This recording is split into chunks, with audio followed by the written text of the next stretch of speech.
जय माता दी। नवरात्रि का तीसरा दिन माँ चंद्र घंटा को समर्पित है। इस दिन घर में रखी घंटी का उपाय अगर आप कर लेते हैं ना, गुरुजी कहते हैं जो घर में रखी वरुण घंटी होती है, अर्थात जो घर में सामान्य सरल तरीके की हमारी घंटी रखी होती है, अगर इस दिन अगर आप उपाय कर लेते हैं ना, तो कोई भी ऐसा कार्य जो लंबे समय से अटक रहा है कर लेते हैं तो सिद्धता के साथ समर्पण की भावना से माता रानी खुशियों के भंडार भर देती हैं। तो घंटी का यह उपाय एक बार आप प्रैक्टिकल के स्वरूप में अपने घर पर करके देखिएगा, लाभ आपको मिलना ही है। देर न करते हुए शुरू करते हैं।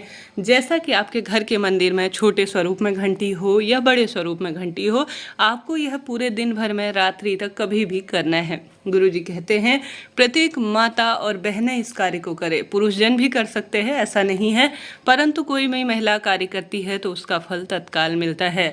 तो आपके घर के मंदिर में रखी वरुण घंटी जो भी किसी भी स्वरूप में हो, सबसे पहले आप सभी को कोशिश करनी है कि इस दिन आप सभी उसका विशेष पूजन करें।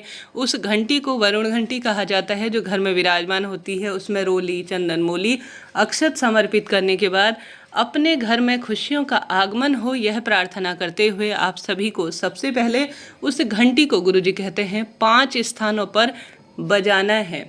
अर्थात उस घंटी को जो है आप माता रानी का स्मरण कर कर, श्री हरि विष्णु का ध्यान कर कर, मेरे महादेव का स्मरण कर कर इन 5 स्थानों पर घर में जरूर से इस चंद्र घंटा माँ के स्वरूप के दिन में आराम से बड़े प्रेम पूर्वक तरीके से जरूर से बजाएं। इसका एक नियम है, इसका एक विधान है।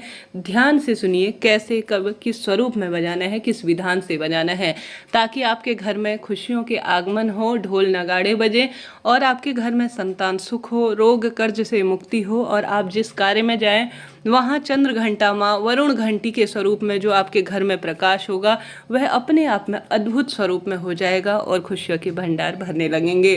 तो आप सभी को ब्रह्म मुहूर्त में या जब भी आपको समय मिले, गुरुजी कहते हैं वरुण घंटी को इन 5 स्थानों पर बजाना है। सबसे पहले आपको यह भी विदित कराते हुए चलो, आप इस उपाय को गुरुजी के मुख से भी सुन सकते हैं। कोई मनगढ़ंत उपाय चैनल पर वीडियो के माध्यम से नहीं बताए जाते हैं, आप सर्च कर कर उनकी आवाज़ में भी यह वीडियो सुन सकते हैं। तो आप सभी को सबसे पहले घंटी का पूजन करना है, तत्पश्चात उस घंटी को उठाना है। सबसे पहले गुरुजी कहते हैं उस घंटी को आपको दीप प्रज्वलित कर लिया, उसके पश्चात जो है प्रणाम करना है, देवी मैया को भोग इत्यादि जो भी लगाते हैं, विधान करते हैं, वह कर लीजिए।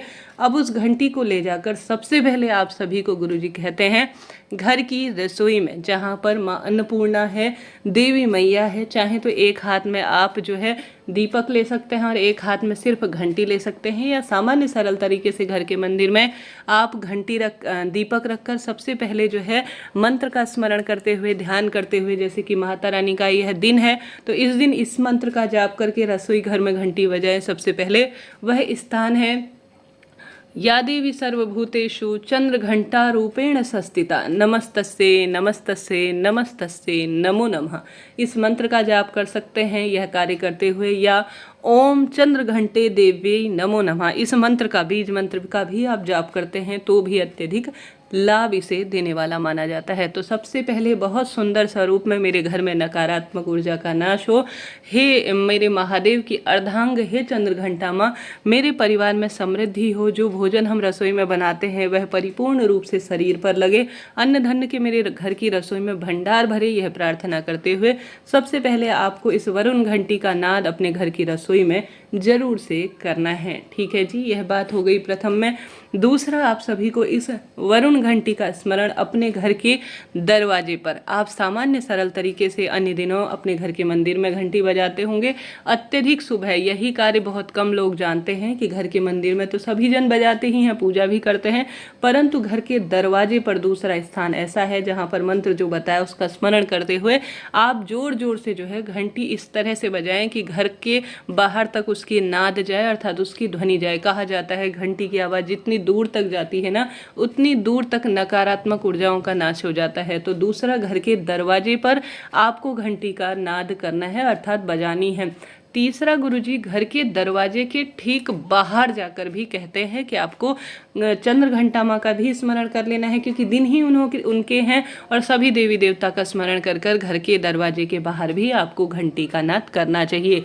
यह 3 स्थान गुरुजी ने बताया है। चौथा स्थान घर की तिजोरी में, अर्थात जहाँ पर आप धन रखते हैं वहाँ देवी लक्ष्मी का वास हो, पैसा दवाई में रोग में ना जाए, अनावश्यक खर्च ना हो, दुर्घटना वाहन इत्यादि में खर्च ना हो, समृद्धि हो, व्यापार में वृद्धि हो, यह प्रार्थना करते हुए घर की तिजोरी के पास भी आप सभी को आवश्यक रूप से देवी लक्ष्मी का आवाहन करते हुए जोर जोर से घंटी का नाद जो है इस चंद्र घंटा के दिन में करना चाहिए। खुशियों के भंडार भर जाएंगे और सदा सर्वदा अपने आप में चमत्कार आप खुली आंखों से देखेंगे।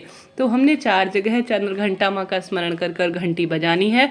5वां चंद्र घंटा माँ का स्मरण कर कर अपने घर के मंदिर में जरूर से बजाएं। ठीक है जी। चाहें तो महादेव के मंदिर में, श्री हरि विष्णु के मंदिर में, देवी मैया के मंदिर में भी आप जाकर इस दिन चंद्र घंटा का स्मरण करते हुए आवश्यक रूप से घंटी का नाद करें, स्मरण करें माँ का, और सुंदर स्वरूप में आप चंद्र घंटा का स्मरण करते हुए घंटी बजाते हैं तो अत्यधिक शुभ से माना जाता है। तो यह 5 स्थान गुरुजी ने बताए हैं जहां जाकर अगर नवरात्रि के चंद्र घंटा के दिन में, हालांकि कभी भी इस उपाय को किया जा सकता है, परंतु सही दिन पर सही स्थान पर किया गया लाभ देने वाला उपाय इसे जाना जाता है। तो यह भी आप सभी कर सकते हैं, लाभ मिलता है।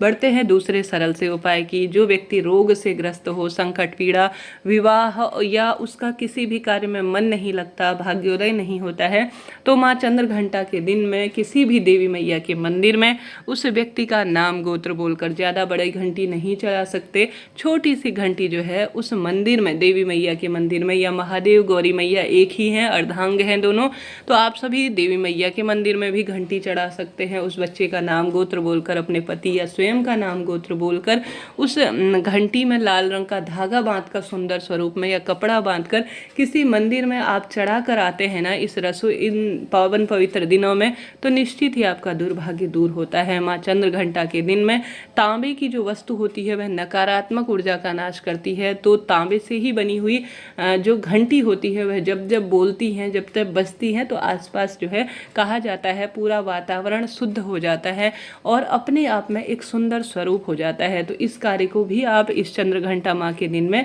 कर सकते हैं, लाभ आपको होना ही है। साथ के साथ बड़े सुंदर स्वरूप में माँ चंद्र घंटा को आप सभी इस दिन लाल रंग के कपड़े या पीले रंग के या नारंगी, 3 रंग माँ को प्रिय है। माँ के सुंदर अष्टभुजाधारी माँ का स्वरूप है।